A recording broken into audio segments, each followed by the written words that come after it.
Video में मैं आपको बताने वाली हूँ शेयर मार्केट या स्टॉक मार्केट एक तरह इलेक्ट्रॉनिक मार्केट है जहां सूचीबद्ध कंपनी के शेयर को खरीदे या बेचे जाते हैं। यह सभी शेयर स्टॉक एक्सचेंज कंपनी द्वारा जारी किए जाते हैं, जिसमें बॉम्बे स्टॉक एक्सचेंज और नेशनल स्टॉक एक्सचेंज शामिल है। वह सभी कंपनी जो कि अपने शेयर बेचती है वह स्टॉक एक्सचेंज कंपनी से जुड़े रहते हैं, जिसके ब्रोकर द्वारा इन शेयर की खरीद व बिक्री की जाती है। शेयर मार्केट वह बाजार है जहां पैसे निवेश करने के बाद आपको खूब मुनाफा भी हो सकता है या शेयर के भाव कम होने पर आपको नुकसान भी झेलना पड़ सकता है। मुनाफा इस बात का है कि जब भी आप किसी कंपनी के शेयर को खरीदते हैं तो आप उस कंपनी के हिस्सेदार बन जाते हैं। अब यदि उस कंपनी का ग्रोथ होता है यानी फायदा होता है तो आपके खरीदे गए शेयर का भाव बढ़ता है, जिसे आप बेचने पर मुनाफा कमा सकते हैं। वही यदि आपको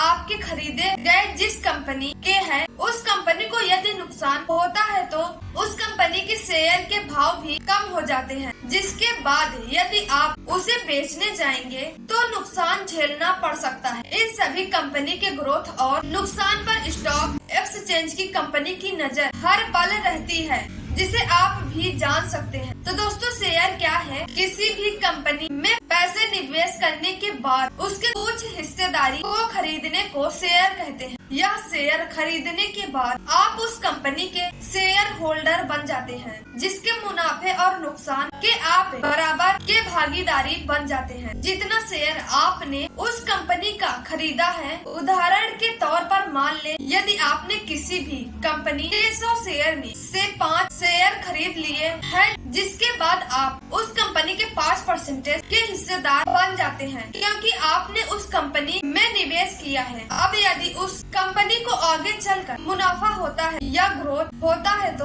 उस मुनाफे में से कुछ प्रतिशत जितने आपके पास शेयर हैं उसका मुनाफा आपको भी दिया जाता है। वही यदि कंपनी को नुकसान हुआ तो आपको भी उस नुकसान का खामियाजा उठाना पड़ेगा, जिसमें आपके शेयर के दाम गिर जाएंगे, जिसे यदि आप बेच भी दे तो आपकी नुकसान होगा। हमें उम्मीद है कि आपको इस वीडियो में शेयर मार्केट क्या है और शेयर क्या है इसके बारे में समझ आ गया होगा। तो दोस्तों, अगर वीडियो पसंद आए तो वीडियो को लाइक, शेयर और चैनल को सब्सक्राइब करना न भूले और बेल आइकन वाले बटन को दबाना